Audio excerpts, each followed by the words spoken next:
I always worry whenever I see Studio Trigger working on a new anime. On the one hand, they practically made one of my favorite animes in Gurren Lagann. They've shown time and time again their ability to craft these dope-ass characters and stories. Not to mention also having some of the most stylized and beautiful animations the anime world has to offer. But, on the other hand, they've also made some pretty mid shows with these inklings of greatness, but somehow managed to just lose their way at the very end. And I don't even know what the hell is going on with Inferno Cop. The world of Cyberpunk 2077 is one I never really bothered with, really. Once I saw the crazy hype, I realized, oh, it can't live up to that. I decided to skip it and figured, I might come back to it later. Well, I got the game like a month ago and probably put in all of 20 minutes before getting bored and hopping on Destiny 2 like the degenerate I am. With that said, I still went in with high hopes and figured that if anybody was going to pull it off, it's Trigger. Well, after having watched it, I can tell you that it's actually pretty damn good. Now, it's no secret that a lot of anime is pretty bad. Just a lot of these soulless heaps of sludge churned out of a Circle K restroom for the viewing pleasure of the great unwashed. And that was probably my biggest worry going into Edgerunners. It'd be super easy to just see the disaster that was the Cyberpunk 2077 launch, not to mention everything else that happened, and just half-ass this project like we've seen other studios do time and time again. But luckily, Trigger don't roll like that. When they do something, they do it hard. That said, this anime is pretty different from their typical formula. It feels much more grounded, at least in the sense of this world, instead of going all silly goofy like they do sometimes when it's not needed. And all while still being hyper stylized and having some of the best animation work out there. Seriously, pick any frame, it looks beautiful. And part of that change comes in being just a smidge totally batshit crazy.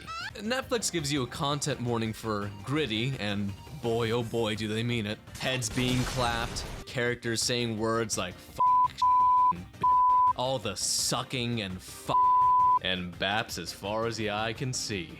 And of course, no good sci-fi can go without the much coveted tri-boob.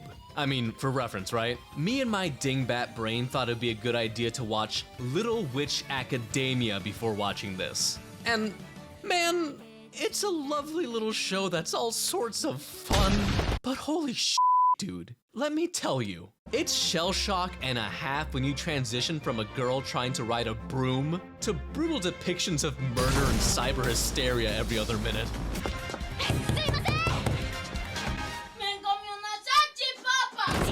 Getting back on track, Trigger definitely put some heavy hitters onto this project that clearly went above and beyond in recreating the world of Cyberpunk. Hell, they even used music straight from the game, which I think really worked here. I especially like that one song that I thought was a Charlie XCX song for a second. And I'd go to say that's the biggest up this show has going for it. They cared. From tone and atmosphere to characters and story, it feels so richly embedded in this world and carefully crafted to make it as faithful as possible. And my god, does it feel refreshing to say that. This story follows David Martinez in his wacky adventures through Night City as a barely getting by teenager. Although, thanks to his mom Gloria and the wonderful cupcake she makes, he attends a prestigious school hoping to climb the ranks of the mega corporation Arasaka. He's already an outcast at school, having caused thousands of dollars worth of damage by using back alley copies of Adobe products and getting beat up by a bully with a kung fu protocol.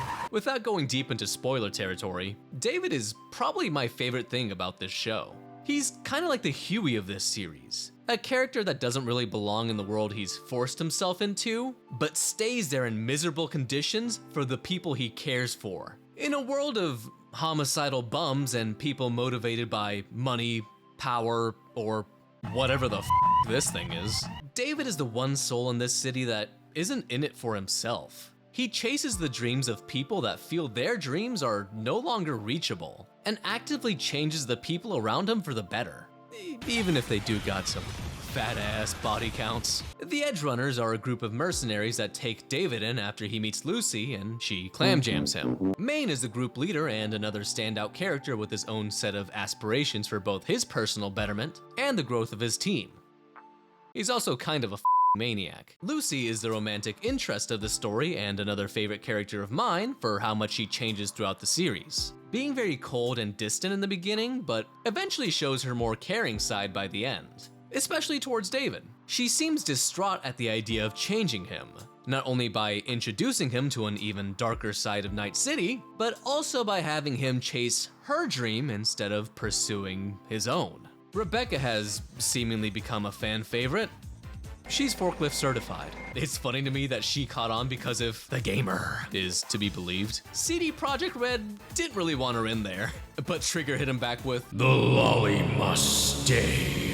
What's important to note about all these characters is that they're hella flawed. They were brought up in the awful conditions known as Night City, and are putting their best foot forward to break free from the chains that this dystopian hole binds them in. And that leads me to discuss one of the more significant aspects of this series that I don't think a lot of people talk about. At the risk of sounding like your generic YouTube video essayist, to me, the city of these worlds is every bit as important as the characters that live in it, often being a character in its own right. And luckily, Trigger really did a great job at making Night City the absolute drizzling They managed to make this place one that is literally and figuratively strip people of their humanity until they become walking metal husks of their former selves. You think it's like steel wool down there, or yo, that the chrome drip? It's essentially a poison. A center of corruption for the soul, man. A future where everybody can't stop drinking bottle after bottle of Soylent. And aside from the depravity it creates, it's also important in one other factor. It creates the want to be special. With these people having been robbed of their essence and just becoming part of the collective consciousness, there's always one that wants to be the outlier. The one that makes a name for themselves and becomes everything they ever dreamed of, and more. And I also think it's part of what makes these stories so compelling. There's just something to seeing somebody that was only ever meant to be a background character attempt to ascend beyond the neon facade they're constrained by. Hold on. This is becoming too serious. Hold on, let me put some fun in here.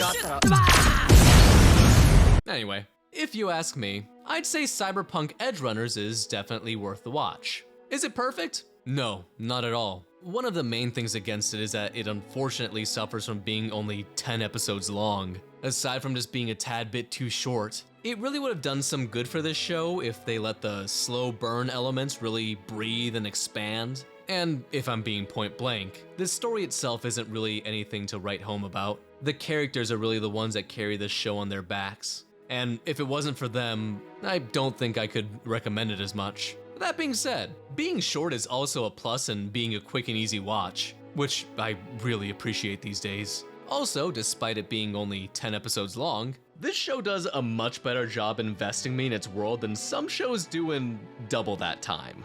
Plus, it's plenty of fun and a nice change of pace from everything else in the anime world right now. Or, considering what's coming next, an appetizer. So cheer up, Choom. While it's still not the magnum opus of anime we sometimes expect of Trigger, there's so much here that works that I'm sure you won't be disappointed. And it seems like a lot of people agree with me. Top to bottom, there's a lot to like here. Like the metal clangs in this show sound immaculate. No, that wasn't so hard, was it, Berserk? Seriously, Studio Gemba out here like, let's make sound effects with a trash cannon and egg beater. And then there's the added benefit that this anime now has me wanting to go back and actually play through Cyberpunk 2077, in the hopes that I can experience the same world that I did here. And considering that the story for Edgerunners was made by CD Projekt Red, it gives me a lot of hope. Anyway, I could keep gushing, but honestly, I'd just say go watch it, mainly because I may or may not be running out of things to say. It's unique, it's fun, and while it's not perfect, I think it's pretty much everything I wanted it to be. So go check it out so you too can flood my Twitter timeline with some really mediocre Rebecca memes for the next week. Now, if you'll excuse me, I have no idea how to end a video anymore, so I'm just gonna, you know.